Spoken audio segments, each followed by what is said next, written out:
Hey, I'm John Malkin. And I'm John Griffin of the Simple Radicals. You are listening to Bands We Want to Open Up For. We are diving into the most rad bands of all time and asking if we could honor them by opening for them live. All right.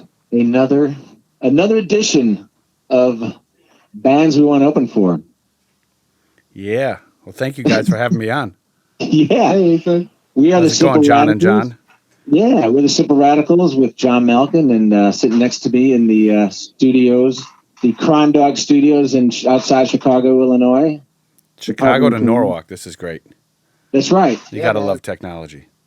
That's right. We are in the studio, and we got Ethan Isaac from the band Edisun, who we're going to be chatting with today. And this is going to be kind of a cool show because, in our podcast, it's really talking about, bands we want to open for. And we do, of course, want to talk about opening up for Edisun one day. But we talk about, some of the kind of the iconic bands across the world and all that. But we're going to talk about an iconic indie band and talk also about the just kind of the indie world of what it takes to make it as an indie band these days. And it's a lot different. So this is going to be kind of a fun conversation. And you've heard the voice already, but we got Ethan Isaac, the founding member, lead singer of the band Edisun. How are you, brother? I am great. Wonderful, wonderful day here. It's fall. Temperature's dropping, so. I love it. Here too. Yeah, same in Chi-Town. I went to the Cubs game. And Ethan, by the way, is because we always have kind of a Chicago connection. So this is close. So Ethan's from Wisconsin. So originally living out in Connecticut now, but where in Wisconsin again? You from? Madison, Wisconsin. We're from that town. So I'm a Brewer fan, so I don't really like the Cubs, unfortunately. I was at the Brewers St. Louis game last week. Oh gosh, sorry. I was waiting for a guitar to get fixed, and they said you have 4 hours. I said, let's go to the game. Oh, that's great. Went down the street to the game. Nice. I mean, you got to love Miller Park. It's such an awesome park. Oh, yeah. Fantastic. So let's talk a little bit about Edisun, because it's really kind of the genesis of your. Oh, here's a question for you. It's not Edisun the way we would normally think of spelling Edisun, Edison. It's Edisun. What is the thinking behind changing the O to the U? Well, we started with the O in 2004 and 2005. That's when the band actually formed. And when we actually went to put our first record out, that came out through EMI Records. When you try to search Edisun with an O, we just couldn't quite compete with this other guy named Thomas Edison. Yeah. So he invented something. I can't remember what it was. Exactly. He was kind of a dude back he invented music. So Right. we changed it to the U. We brought a little earth in it, and and it's really worked well for us. And one of the most impressive things, Johnny, about their band is they actually have their own tour bus. Really? Yeah, not a tour car like you and I have. The bus is part of the family for sure. It's a member of the band, We have tour rentals. and it's done so much hard work for us. It's an awesome. It's a 1977. It used to be a Greyhound. You'd never know it by looking at it. Nice. 77 tour bus. It's got can sleep 9 people. It's got a front lounge, a small back lounge, and it's pretty retro, but it works. It's old school. It's a 4-speed double clutch. There's only a couple of us that can actually drive the bus. It's kind of like driving a tractor, which being from Wisconsin, I'm good at that. That's too funny. That's awesome. And it probably gets 40 miles to the gallon. Exactly. 4. No, it gets truthfully here, it gets between 5 and 7. Man. But you know what? When you're moving 8-9 people down the road and you don't have to stay in hotels every night, and when you guys know when you go to shows, you show up at like 1:00, but you don't go on till 9:00. So you got to sit at the venue. Yeah. And you want to crash, you want to take a nap, you want to go on the bus and just have your stuff. It's worth every penny of gas. Yeah. John and I, we kind of the same context that we just kind of hang outside our car. So stand outside the car. Very different. There you go. Very cool. So tell us a little bit about the band, because I don't want to dive in because there's a very interesting history And there's a couple several seminal moments of your band I want to talk about. Tell us a little bit about the band and the guys in your band. Well, Edison we're an alt rock band, and we started really our first tour was in the Middle East, touring for the troops in Iraq, and we really didn't know what we were getting into at the time. They didn't tell us where we were going, and it was a military experiment in a lot of ways because they hadn't sent bands in a war zone for a month at a time, so they had kind of warned us. They said, well, we can't really tell you where you're going, but, you know, there might be some complications. You might get stuck on one particular base for a number of weeks because we can't move you because possibly there's a sandstorm or just, war is pretty unpredictable. Yeah. So they flew us in. So we accepted this tour, and they said, well, you're going to Southwest Asia. So how did you land a tour overseas, working some of these bases, which I want to talk about? It's phenomenal. How'd you guys land that? That's amazing. So I was right near the trade towers when they were attacked for 9/11, and I had written a song that reflected that day called "Into the Sunlight," and it was heard by the entertainment division of the military. And the first tour I did was with my band Wooden at the time. Was in Northern Europe, and I was there for 2 months touring and got a great relationship. And my other project at the time was Edisun, and that tour went really, really well, and they asked us to go to Iraq, and that's when Edisun really was born at that point. Wow, that's awesome. And then were you a little freaked out when they wanted to play a private party for a guy named Saddam Hussein? Well, I mean, it was they ease you in. It's like a trick. They flew us to Dubai, so we went. Well, first of all, the whole thing started really rough. It was crazy. We flew out of JFK, and we had pounds and pounds, 1,000 pounds of equipment. At this point, I mean, the system has changed, but imagine having to bring a PA on a commercial flight, to Dubai. And that's so we had. That's not fitting in the overhead baggage, is it? No, and they give you these pay stubs, and you bring the gear, but I mean they looked at us like we had like 3 heads. They were like, we can't take this stuff on this flight. This is too heavy. We had 2 subs, 2 tops, and monitors, and mixing board, and in 2005 the stuff wasn't exactly at the same size and power as it is now. So basically, you're saying there was no backline in Iraq. No backline. We had to travel with it, So we literally probably had a ton of gear, 2,000 pounds of equipment, and they said we got to send this over cargo. So that was a nightmare in the airport. And then we got on our flight and we went to London, but the flight almost crashed going into London because it was like a nasty thunderstorm and the plane was getting tossed around like it was crazy. And I was like, this is how this thing is starting. This is not going to be good. It's like the scene from Almost Famous. You started breaking out into an Elton John song. Yeah. And there was people, it was just a disheveled crew of people when they left the plane. It was people screaming. And I'm looking at the fuselage and it's like bending as the plane's getting thrown, this big Airbus through the air. And we land in London and they shut the airport down. So we sleep in the airport. And I was like, my bandmate Jonathan, and he looked at me. He's like, "What did you get me into?" And we wake up, sleeping on some chairs, get on another flight, and they put us into Dubai.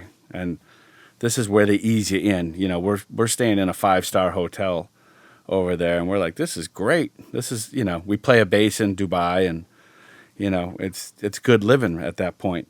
Yeah. And then that's when these orders come through that, they can't really tell you where you're going. And all of a sudden the truck picks you up and drives us to an Air Force base. And we play there for a few days in Abu Dhabi. And then we're off to the Middle East. And here we are on a flight line waiting to get on a plane with all soldiers going to the Middle East for their first time, young men and women on a C-130 aircraft. And, we board this plane. It's just lined with soldiers and jump seats, and we strap in and land in Kuwait. And we get out of this plane, so you can kind of imagine this is this crazy. It's like these a bunch of,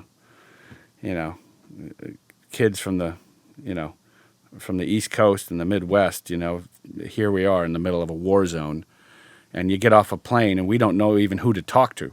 So there's just thousands of soldiers on a military base, All tanks, of the job to do. Yeah. helicopters. There's no roadies for you, basically. Yeah, I mean, Anyway, a lot of roadies. Or a lot of roadies. That's right. yeah. So and we're trying to find out where to go. Just asking random people. What are we doing here? So where's the stage? We were on our own. It's funny, man. It was, the equipment, came days later too when we were in Dubai. That got lost, and the whole thing was like just a kind of a rough start. But starting to play some bases into Kuwait area, and then they said we're going to fly into Iraq, and here we are. We're on our own C-130 plane doing a combat landing into the most northern part of Iraq, Tel Afar. And that's when it really hit, when that door opened after we, combat land right here into this base. When you see hundreds of soldiers armed and, right on the Syrian border at the time. And it really sunk in. And that's when the experience really was like, wow, we're here. Did you see or hear any activity, bombs or bullets or any? Yeah, several bases were mortared when we were there. But, these were small bases. We're an independent, brand new band, and they're flying us into these, what they call forward operating bases, these FOBs. And, we're playing for, some small audiences. Some of them were large, but, a majority of these, our mission from the military was to entertain these servicemen and women in these installations that were small, and it was amazing. And we're still doing it. This is kind of like a USO tour. I mean, it's really like a USO. Well, so the USO's we went through the military, Armed Forces Entertainment. It's an actual division of the military. Okay. So it's an Air Force run division. So you actually go over with orders, military orders, and you're built into the system. The USO has to get permission from the Armed Forces Entertainment to do stuff. It's a little, more intense than the USO. A lot of the USO tours are, you kind of do one-offs, like a guy like Toby Keith, and who's been awesome, and doing all these bases too in Iraq. He's playing some of the big stuff at the time, going through the USO, where it's a little different way that it's run than the AFE. Here we were an indie band, just down and dirty combat landings and convoys through Afghanistan, and just stories for days. Wow, that's intense. And I know what those combat landings are like. I have a close friend who was a retired colonel, and he did those in C-130s. He said his main objective was to make everybody in the back puke. Well, I was so scared I couldn't even throw up at that point. So who's more scared on the plane? Was it you guys about to go out and play, or the kids who were just on this plane for the first time and going into combat for the first time? I mean, all your faces must have been probably the same. I mean, it was the first flight that was going into Kuwait was very somber and just quiet, and just it was odd, and everybody was nervous. I think the whole plane was. Oh yeah. It was like here. I mean, these guys are going away for 9, 12 months at a time without seeing their families. Here we are. This is like a month. And you're coming out. And we're coming out, hopefully, at that point. Yeah. But when we went to Iraq, it was just us on the plane. There was no other soldiers. And that was, it's exciting, because, what we're doing is so positive and great. But at the same point, same time, it's you kind of know what to expect when you're going to tour in the United States. Doing a tour where you have no idea what's going to happen it's a whole different feeling and a way to approach music and travel, you know. And that, Yeah. I mean, that's the one thing that was the most, interesting, emotional, thing that happened was it's like we had no idea what was going to happen from one day to the next. So how long would you play for? I mean, you would, would you play like a 45-minute set, and then that's like we're only sliding X amount of time. And how would they structure the show for you guys? They're 2 hours long, Okay. and then the meet and greets afterwards. And basically the way it was run with us is we're embedded into the base. So sometimes you're at a base for 2 or 3 days, and you eat, lunch, breakfast, dinner, all that with the soldiers. Right. And you become part of that community. And that was the coolest thing about doing this. So it's the whole thing is kind of, you're constantly, a part of it, which is really, really neat, So the shows are important, but just being there and bringing that piece of America to these soldiers, that are away for these long periods of time was equally as important as the show, They must have been absolutely, totally appreciative of what you guys were doing. I mean, because they obviously know the risk of you guys coming out there. I mean, these guys live in risk every day, but I'm assuming they were quite appreciative of what you guys were doing. Absolutely. I mean, and us just right back at them, I mean, it's really there's so many years. I mean, Edisun's been doing it since, 2004 or 5. And, it's given the band so much purpose and a history that, I'll live with this for the rest of our lives. All of us will. Well, I would imagine that this generated a fair amount of press for you guys too, because I was doing some research on your band. It's this whole backstory of the whole, this bass playing is just not bass guitar, but the military basses. But then you guys got a fair amount of press on this whole thing. Yeah, we were, we were one of the first acts to go over there and do this, and Armed Forces Entertainment's been around for a long time, but it had been, relatively quiet, I mean, I think they were around even when Bob Hope was there, but they really made a big push in that, mid 2000s to really become an entertainment company. And, us being this band that had done multiple tours in Iraq and Afghanistan, Kuwait and Djibouti, Africa, and Qatar and Bahrain and, United Arab Emirates and all these, crazy countries.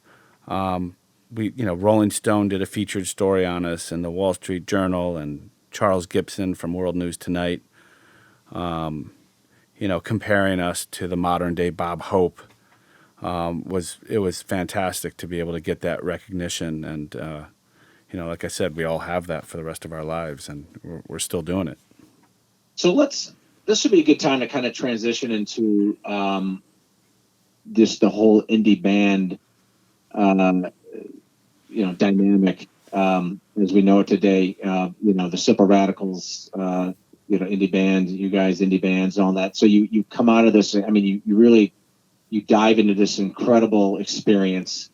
You get this tremendous amount of press. You come back to the States, and now you're a working indie band in the United States of America. Just like a lot of other bands, all that you guys are, if you listen to Edisun's music, which I know John and I have, I mean, it's incredible. First of all, Ethan, your voice is just insane. Yeah, man. Incredible singer. Thank you. Not only just the power, but the clarity. I mean, and passion. I mean, your whole band is just an incredible band. It's a pleasure to listen to. And we'll talk about one song a little bit later, which, I don't want to say they stole a song, but they have a song called Medicate. Anyways. But so now you're a working band, trying to make a living. You got the tour bus, you got the tight band, all that. You got this great history and all that. And now you're trying to make a living as a band. And, your band's been around for a while. It's not like you just started out just a couple years ago, but you're a band that's starting out pre-social media, doing it the traditional, the hard way. It's not, the only way to engage fans is you got to go out and play, or try and get some radio play. But, you don't have Facebook, you don't have the internet, you don't have social media. So you guys have to hit the road. Talk to us a little bit about that whole experience as a band. And let's just kind of talk about this whole thing, because this is a lot of the people who listen to our podcast are fans of Simple Radicals, but also a lot of musicians that, play in indie bands trying to figure it out. And, we talk about it, and Ethan well knows that there's, Spotify, which is great, gives an opportunity to get songs downloaded and all that. But I think it's like 20,000 songs, downloaded a day on Spotify. So to make it as a band today is just, you get your stuff out there, but of course you got to find people to listen to it. But let's talk about what it was like pre-Spotify when Edisun is out there on this beautiful bus touring and trying to make it as a band. Well, it's definitely, it changes so fast. It's still changing. I feel like by the week, almost, new tech companies, new ways to consume music. But, when we put the record out with EMI, there was actually 20,000 copies pressed. This was the end of that whole, idea of the sales of CDs. It was in Best Buy, and there was the FYE records, and those stores that still were hanging on at the time, and that was really exciting. We're fortunate to have been able to distribute and experience that, and it was really at the tail end of that, and then it's been shifting so rapidly. Because it's, who needs a CD? The cars don't even come with CD players anymore. It's more of a novelty thing to purchase and, have for memorabilia for a band. But, I prefer the industry that way, the old school way of the mystery of a band showing up in your town that you haven't seen before, and there was no way to see them because there was no YouTube. Bands like Jane's Addiction growing up, when I remember seeing them, for the first time come to Madison, Wisconsin, there was no YouTube, Right. and I could go and watch last night's show from somebody's camera phone. This is, that Right. mystique has left. So it's kind of sad in that sense. With that being said, you got to embrace the modern music world and, keep reinventing ways for people to, be into your music and hear it and consume your story. Yeah. So, and in addition to you playing in Edisun, which you continue to do, and you said you're going to be going back out again, and we want to hear about some of the the new project you're working on, all that. But Ethan also is the owner and extraordinaire of a studio called Factory Underground in Norwalk, Connecticut, who, got to be transparent about this, mixed and mastered our album. Yeah, it was Kenny did that here. The studio Cash. was behind and still is. New Revolution's coming out, right? Yeah. So New Revolution's coming out. You guys did an amazing job and all that, but in addition to just having this incredible studio in Norwalk, Connecticut, but you guys also really have kind of branched out beyond just that, and also getting into kind of development, helping bands develop, break through on the social media side. And you got a great team working with you, with Mark and and John and Guzman, and you got a phenomenal group of players out there. But you really, you of all people have this incredible experience of doing the old school way of trying to make it as a band, and have taken that discipline into the technology side of how to take that work ethic, but look at it like you said, how do you break out amongst all the billions of songs that are out there and make a band get noticed, right? Yeah, you got to get to the people ultimately, one way or another, and be creative doing it. The live element will never go away. You kind of need it all. And, even if you look at these, sometimes I compare it when people come in and they're a new young band that's trying to break out. And, a lot of times I'll use a politician as an example. You'll see all these presidential campaigns, and here they are in these small towns, in these diners and all these, small factories in the Midwest and the South and all these areas where the population isn't that great, and here they are shaking hands because ultimately a fan is a fan, and you got to get to the people. So that's never going to go away, So that's what Edisun did. Was we just hundreds of thousands of miles on the bus, Every playing handshake counts. many, many, many towns. Yeah, yeah, and it's really about in the verbiage today is back then when John and I have been playing together for a long time and played in several bands and over the years, and it's the engagement was a personal engagement. You're on stage, you don't have a website because there was no web back then.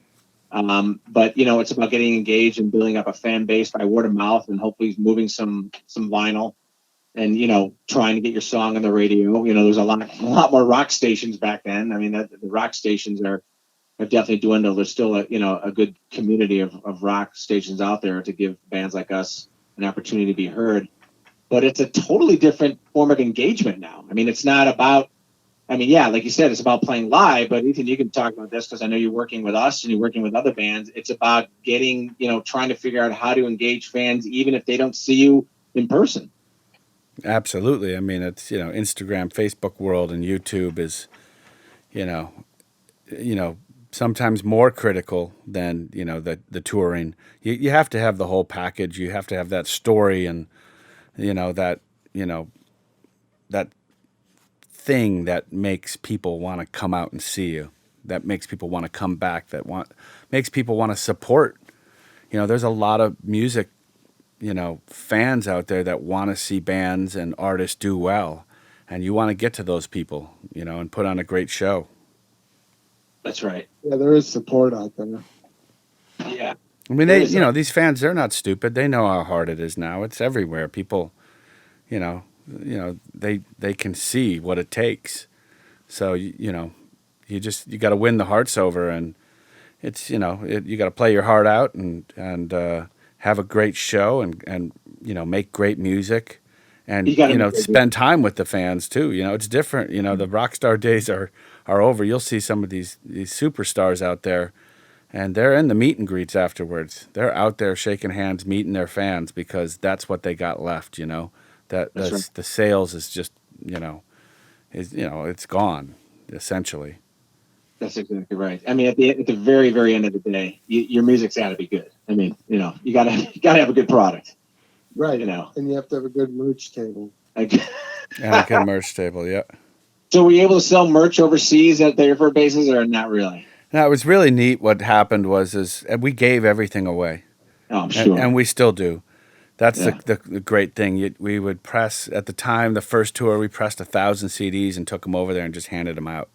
That's great. And the bases have these MWR departments, and they print you out posters to sign, and we had T-shirts and all that stuff. And the last tour we did was in Qatar, and I pressed up T-shirts just for that base, and we handed them out, and that's really, really neat.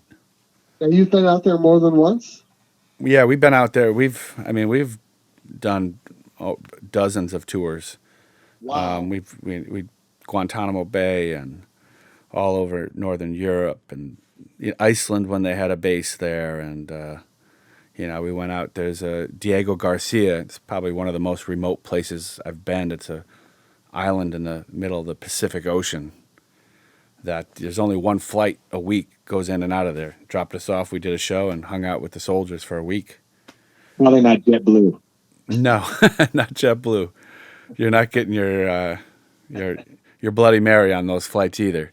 I mean, there's so many stories, but I mean, the one thing that we didn't really take into consideration, and they failed to brief us on, was when we got into, the military practices the laws by the countries they're in, if they're at a base, if they have a base in that country. So as soon as we got to Kuwait, it's a dry country. There's no alcohol.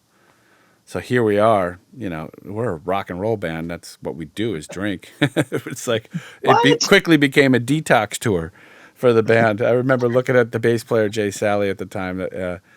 Yeah, you know, and after a day, he was sweating and shaking because, He's got the DTs. it was, we were the healthiest, Yeah. individuals coming off of that tour because you're working hard, you're in the sun. I mean, the temperatures were above 100 degrees every day. Generally, And we need to postpone the show for 10 minutes. Our bass player is detoxing. yeah, Give it time. it's great. So That's yes, insane. so that's and then when the bases, even now that you go to, they limit your drinks. You get a drink card, so you'll get, like in Diego Garcia or Qatar, you get 2 drinks. Sometimes some bases have 3. Wow. So that's it. You get To be honest, yep. Yeah. I do still have the same members in Edison. No, Everything- it's changed since 2005.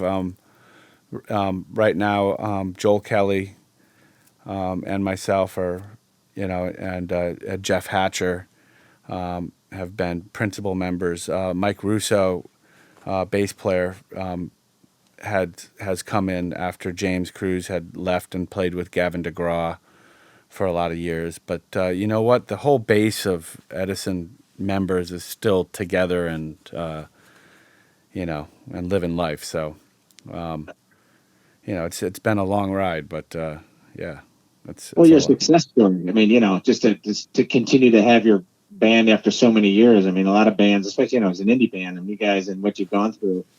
I mean, it's a credible story, but just you're the driving force and the continuity behind keeping this band together, and it's great to see you. Yeah, the plan Still is running we that. continue writing, and everybody that's been in this process is still in it and can still be in it. So as long as everybody's having fun, it's great. So we need to get into the argument or discussion of how dare you steal our song called Medicaid. Yeah, right. Well, we came up So with you it guys- first. You did. You came up with it years before we did, but the song that we have out on the radio right now was features Vernon Reed from Living Color called Medicaid. But you guys, and your song Medicaid is fantastic. Tell us about the story behind that song. Well, that was one of the first songs Edison wrote, and Jonathan, the guitar player, came up with the song and the concept of the song, the Medicaid idea, and that song, a little bit different because I'm really familiar with your version of Medicaid, was just about the overuse of medication in society. That's what our song is really gets down to, and just the antidepressant drugs and all these other mind shifting pharmaceuticals that are out there that really are overprescribed, and instead of just dealing with the root of the problem in your life, it seems like a doctor's quick to not all doctors, but many doctors, at least during this period, that kind of mid 2000s there, were quick to write a prescription for antidepressants and all these things that were really just rampant at the time. So that's Jonathan came in with the Medicaid lyric, and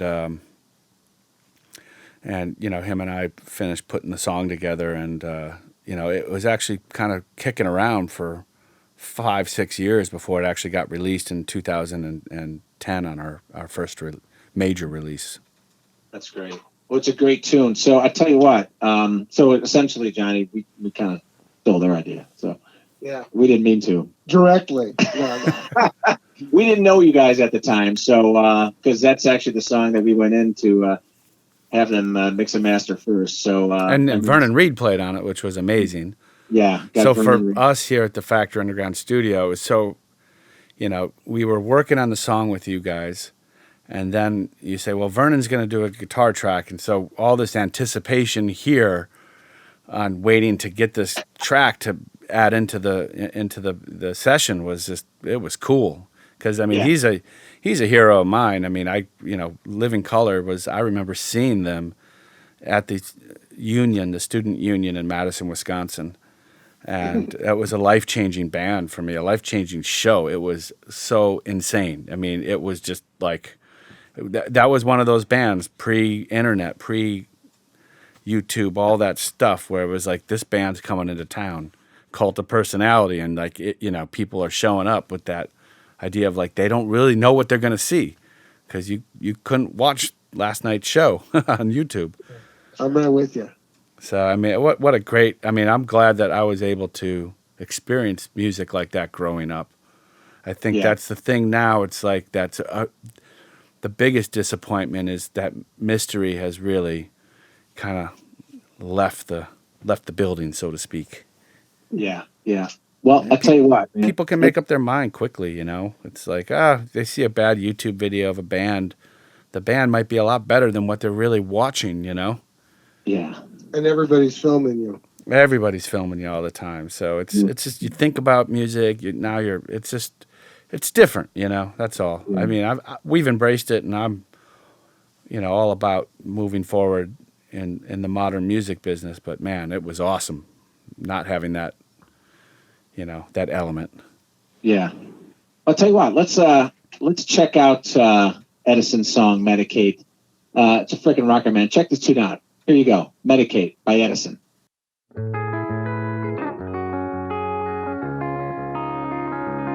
And we all fall down.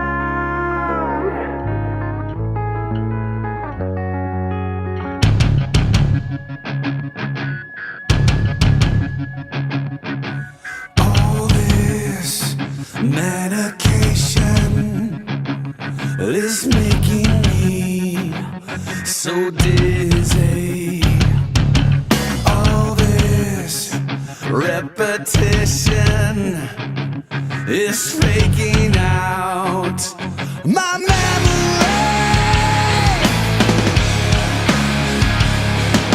In this celebration, it's all a game to keep us the same.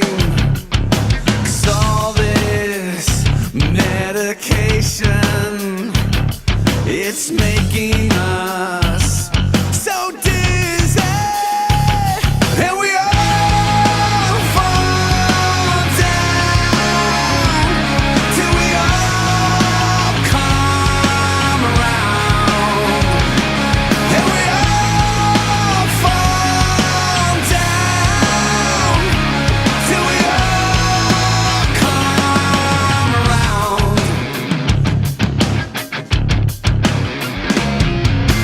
All this hesitation is every word that we can't speak, and all this masturbation is what they say that keeps us weak, and we all fall down till we all come around, and we all fall down till we all come around.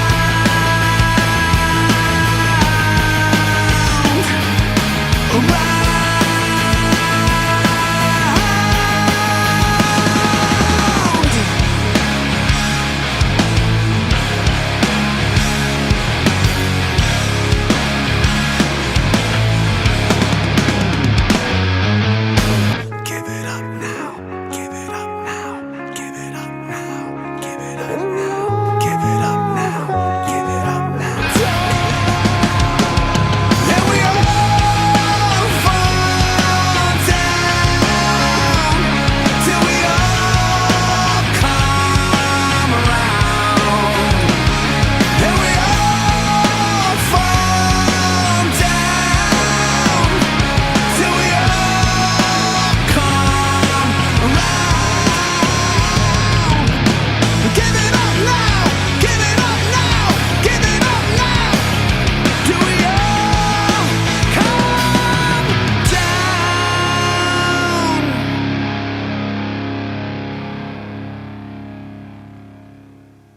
All right, brother. We can't. You gonna say something, Johnny? Yeah. Johnny's looking at me. We're speaking at the same time there. We only work together well in a band. We don't work together well on a podcast. We're working on it, though.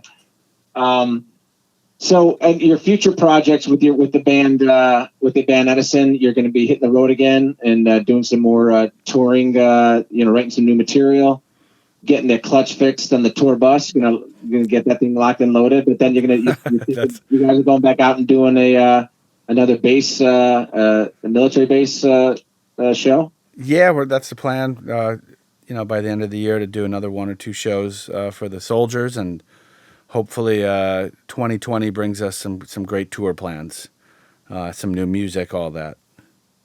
Well, we love working with you guys, man. I mean, John, you and John and Kenny and Tom and Evan and your whole team and John. I mean, you guys have just a strong team, and you've been such a great support network for us. Helping us develop our album and our sound, and releasing. We got a new song, "The Revolution," coming out, and we are greatly in debt to you guys for all your hard work that you do to help us out. We can't thank you enough for all the work you do for us, man. Well, like you said, it's definitely a team. That's how we like to operate, and it's what's great about working with you guys is that you're so serious about what you do, and you support it, and you do it, at a very high level, and those are the projects we love working with. So, it's exciting for us, really to get to be a part of this new music and get it out there.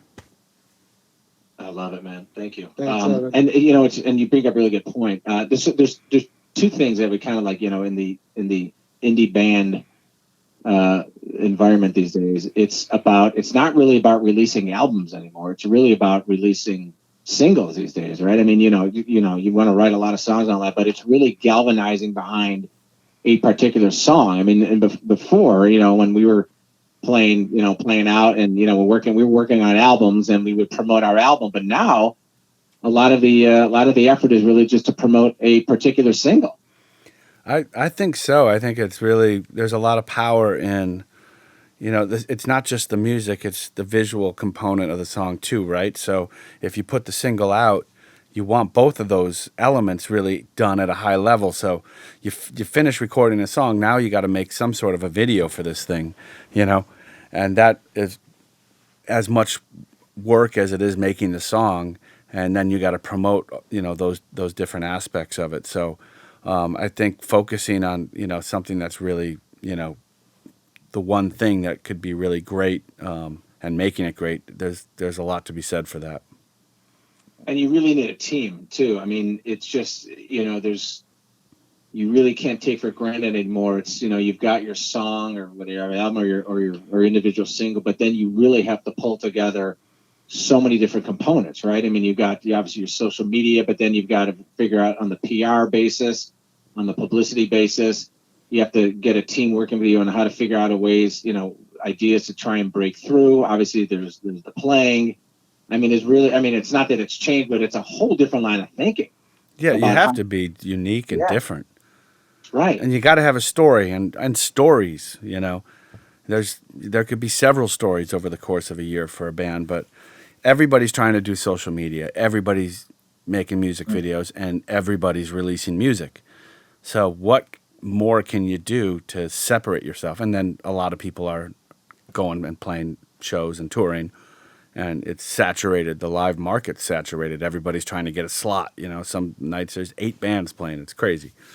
That's right. So you really, my best advice is, and what we try to do here at our studio with our artists is how do we build that story and separate you from the other acts out there? That's right. And that's what's going to get the attention. And otherwise you're just driving into a bunch of traffic. Yeah, and you're not just working with rock too, because you're working with blues, you're working with pop. You're working with solo acoustic. You're working with a whole litany of different genres. Yeah, absolutely. I mean, so you're not just thinking like the rock world. I mean, you got a guy that you're working with on the blues front that's a whole different, the whole different audience out there. Absolutely. And those guys are still buying CDs. Yeah. So that's kind of cool. So then, we're making CDs for those acts, and I spent a couple years as, and I still sing for the Paul Nelson Band, who was the guitar player for Johnny Winter. and that's been really fortunate and a lot of fun to be on the road with Paul, and he's got 2 Grammys, and has a whole different idea of how music is digested than what I've been doing on the rock side, and I was able to learn a lot about that world too, which it's neat. There's a lot of fans out there for blues music, and and it's definitely taken in a different way than the modern music world. Oh yeah. Did you go overseas with that too? Haven't been overseas. We've done a lot of shows in the United States, all over. The first show I did with them was in the Bing Crosby Theater in Spokane, Washington, which between Madison, Wisconsin, and Spokane and Aberdeen, South Dakota, probably the 3 best rock cities in the country. Really? Spokane is they got a great rock station out there, and that's an example where rock radio is working. Those people are dedicated to that station, and they listen to it, and they show up at the shows that are promoted through the station. So, it's different, everywhere, really. It's a big country. That's, the other thing. It's, I think focusing, new bands focusing on a region and an area, there's something to be said about that than just trying to, get to Sacramento or get to, Kansas City. The idea is to build a fan base, start, with a 400 or 500 mile radius, and, you'll see once those fans see you, they'll drive 150 miles to your next show the following night to see you for a second night, and that's how it kind of works, where you can grow a fan base. So be practical. That's right. Because think about it, right? Because back then, in order to build your engagement, you had to, Kansas City, St. Louis, and then head down to Florida and head all over, all points east and west and all that. But like you said, it's a lot more effective and efficient to focus on a particular region where you're kind of galvanizing your resource and all that, and then use social media and your other resources to try and get out of that region while you build a fan base, and then, like you said, they travel and you slowly trickle it out. But to try and, it's a great experience, but it's a hard life, and it's a very complex life to hit the road like that and play hard every night. But which is great because we all love playing. But in this day of age, it is not the most efficient and effective way that like it used to be, which is crazy. It definitely isn't. It's people aren't, like I said, live music was consumed differently in the 90s, really. I mean, people, there was a lot more venues. I feel like there was a lot more venues, and people were excited to go out and hear live music. Now it's, it's gotten kind of watered down a little bit, and, but, it's key to get good promoters that bring in good acts and bring in great nights of music and build those evenings that are really special, and then that's when people keep coming back to that. And, that's the goal for a lot of bands, is to try to find those people that are still believing in live music and want to see you be successful. Yep. Well, part of our show, part of our podcast, Bands Going Open For, is we are featuring other independent bands from across the country to give them some spotlight and help them out. And the band that we want to focus on today is a really cool band out of Ocala, Florida, called M99. And we found them, and we're listening to some of their tunes, and pretty rocking, man. It's this rocking female singer. This is a song from M99 called Release Me. Check it out. All right, man. Well, I think that wraps up another podcast. Another show. Well, thank you guys so much for having me on. Well, we just one very simple question for you is can the Simple Radicals open for Edisun one day? Of course. No, just bring your helmets and your flak jackets. But yeah, we that is definitely in the future, right? We got to do some shows together. That's right. We've been talking about that, and we were talking about putting together a dual show together. Yeah, jump on the bus and let's go have some fun. Let's do it, man. Well, yeah, it'd be fun to hang inside a vehicle instead of outside a vehicle for a change. Yeah, I want to go back to America's Dairyland. Yeah, Yeah, man. let's do it, man. You know, Well, listen. they say rock still lives in between the Rockies and the Appalachians. So Absolutely. All right. Well, we're going to close out our show with to return the serve, buddy. We're going to throw our song "Medicate" back at you to close out. This is the Simple Radicals with "Medicate" featuring Vernon Reid to counterbalance the "Medicate" from the great band Edisun.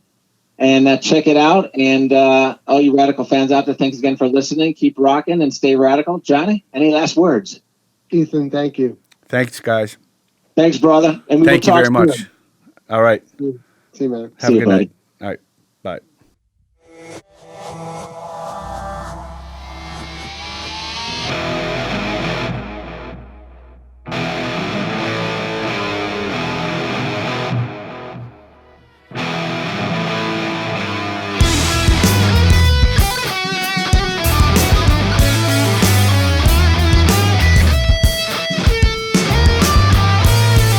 Sometimes I'm a sinner. Sometimes I'm a saint. Sometimes I'm a loner. Sometimes I relate. Sometimes I'm in mountains, depending on the day. Many times too often I need to medicate.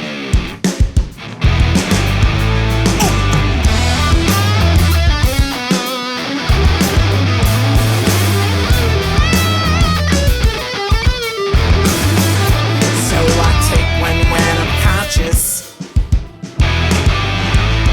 I take one to make me dream. I take one for my demons when they start to talk to me. But it doesn't really matter. I can't control my own fate. And there's always a solution when I just medicate. Get it!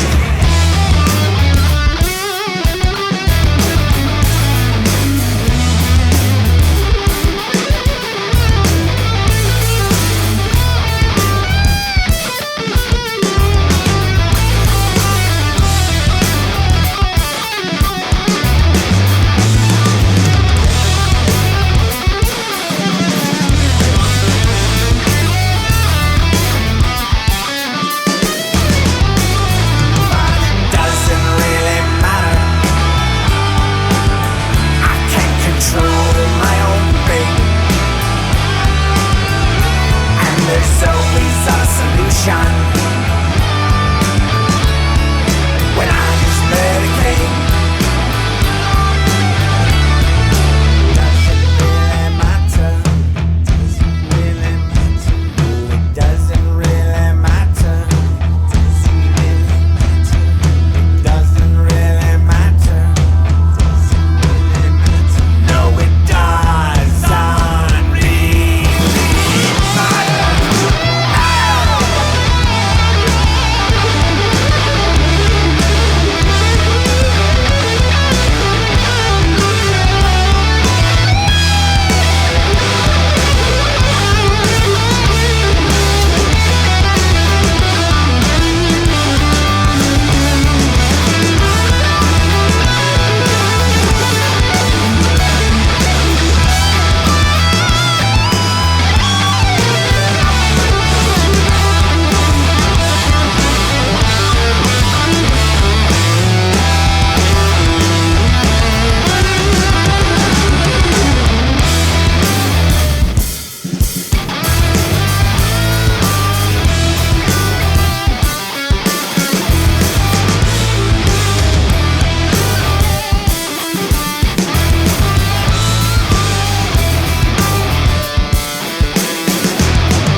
Hey, thanks for tuning into Bands We Want to Open For, sponsored by Factory Underground Studio.